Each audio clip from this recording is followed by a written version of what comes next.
first time hearing about United Network Nations. I've been following what Nick's been working on since he popped in the cabin Discord.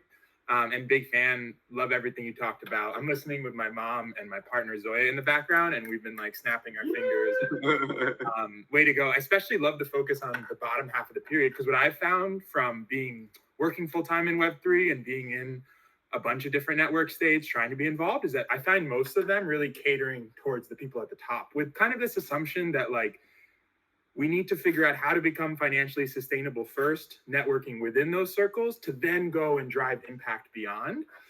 And I kind of find that to be a self-perpetuating thing of just like continuing that focus up top. And I haven't seen many Web3 projects year after year delivering deep impact in developing countries or for people in the bottom half of the 7 billion, or to like go and live in those situations to really understand and learn how to support. I find that most people might not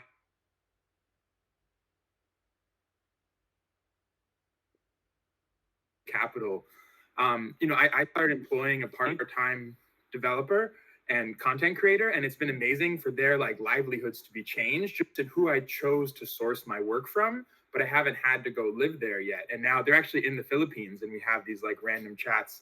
But I'm curious about like what opportunity do you see in helping to get more people involved in this? Not only those who are kind of already working on disaster response or in NGO organizations. How can we start to create pathways for the average Joe to somehow care and contribute to these efforts, recognizing that much of the impact is beyond their backyard? And while there might be some in their backyard, how do we bring more people into understanding this type of method beyond going to live there, recognizing that that's a challenge, but I do love that answer.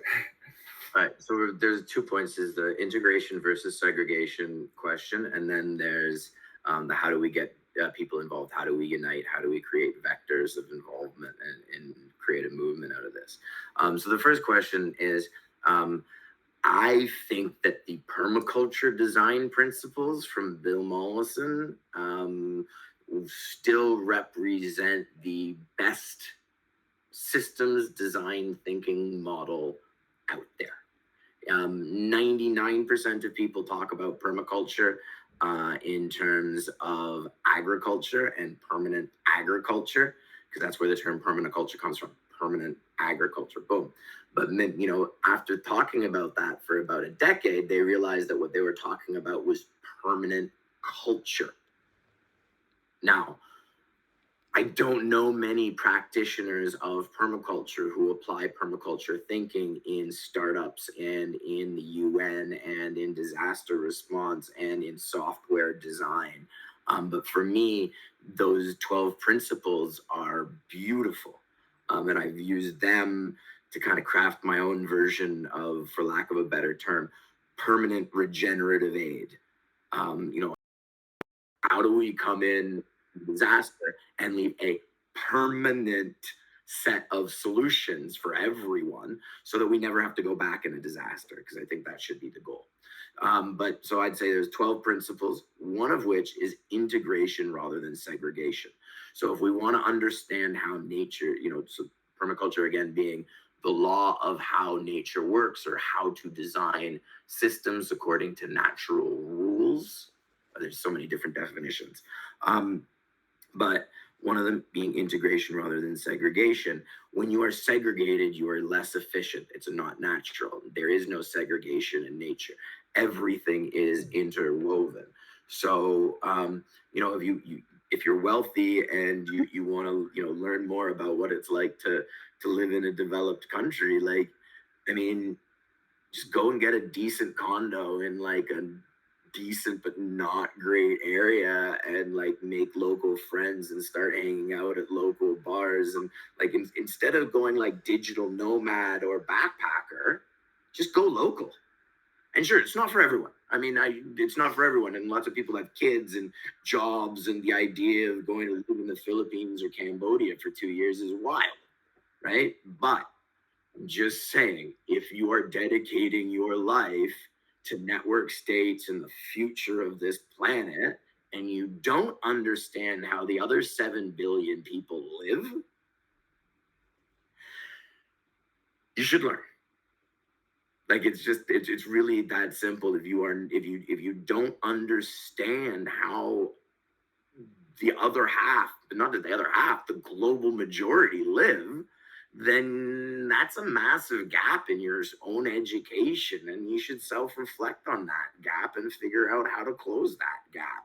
And it's not by hiring a Filipino live-in nanny and giving her a slightly above normal wage, right? It's about, bringing you and your family to the Philippines and integrating in a cool community there, and maybe living in an eco village of like-minded people, surrounded by a community of people that work in that community and work, and you've somehow integrated this group of wealthy people with the village around it.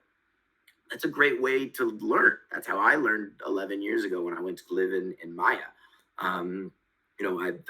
Admittedly, the first 4 or 5 years that I was in the Philippines, I was living right at the top. When I first went to the Philippines, I stayed in the Shangri-La. I was sent there by a corporate public company on Wall Street. They put me in the Ascot. I was paying $5,000 a month or something for rent. And I went to them and I said, hey, cut my costs down to $1,000 a month or $1,500 for rent. And I can hire 3 or 4 people. And they said, no, different budgets. Your accommodations comes out of travel. Your staff comes out of this. So if you save money here, you can't hire more people. And I was like, what?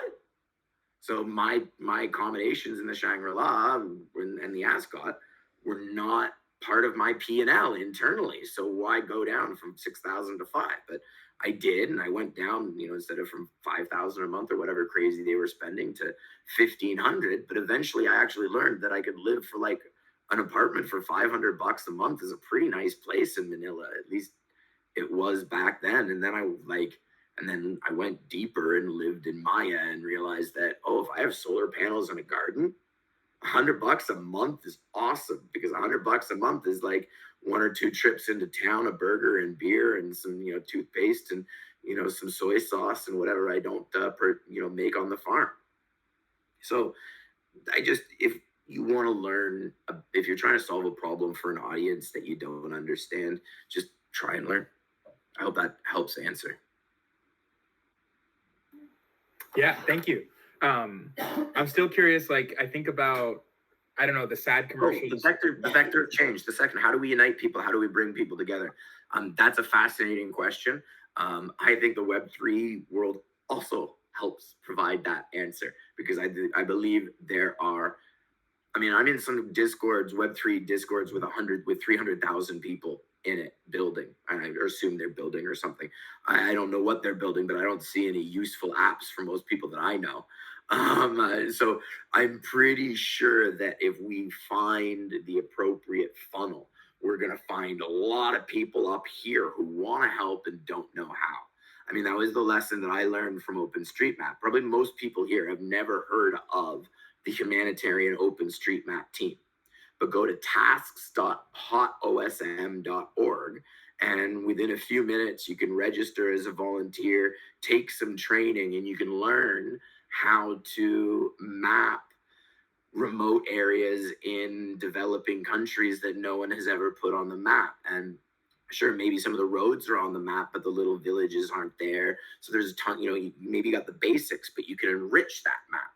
So OpenStreetMap, for those of you that don't know it, OpenStreetMap is the Wikipedia of Google Maps. It's the world's open map, and is just an amazing success story in terms of open technology in general.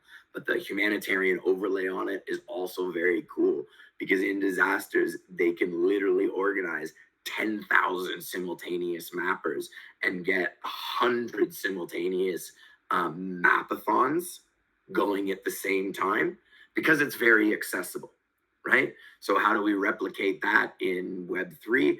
Well, I don't know. That's a little bit more complicated, but I'm pretty confident that people like the Ethereum Foundation and others would love to get behind a way to mobilize their work, their communities for good. I think there's the energy for it. I think they just don't know how. I think though would be really cool is if I could get some sort of thing going through pop-ups this year over the next 6 months, do some sort of track or theme at some of the Zuzu events and whatnot over the next 6 months. I'm not sure exactly what is going to happen over the next 6 months. I've really just started this public journey a few weeks ago. I'm starting to have more conversations like this, starting to raise funds and figure out how to pull together the pieces of it. But Cabin, I think, is such a cool group. It's got a couple thousand people engaged with it around this vision of building community. And so that's one of the places that I'm starting, because you got to start somewhere. And I see them as having this amazing foundation on which to build with. Now, over the course of the next 6 months, my goal is to get ready for June, July, when typhoon and hurricane season starts. So how ready we are for when the next major disaster happens, I don't know. Vanuatu just 3 days ago, 4 days ago, had an earthquake. I'm not prepared.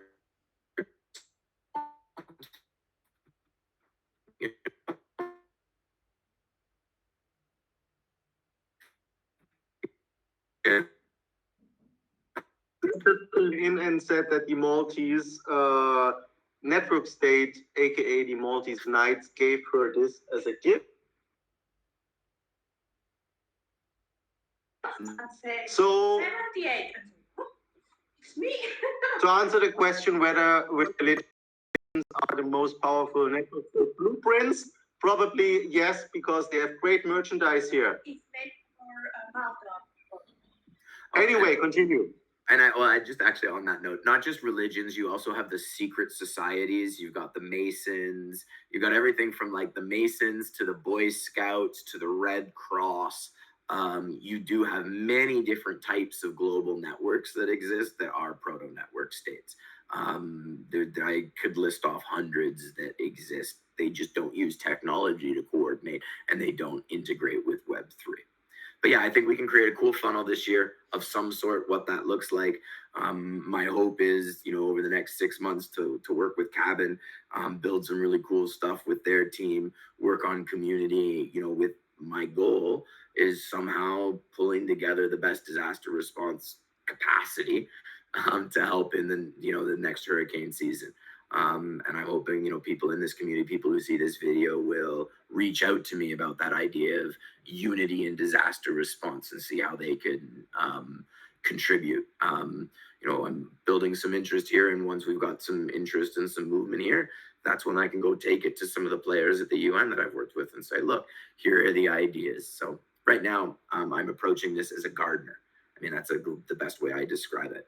I've been for a couple of years gardening ideas, planting seeds, and I'm continually planting seeds, applying permaculture principles to developing ideas and gardens of ecosystems and Discord channels and Telegram groups and different countries that I visit. In Guyana, I held an AI for Education conference. Guyana, super cool country, by the way, for anyone interested.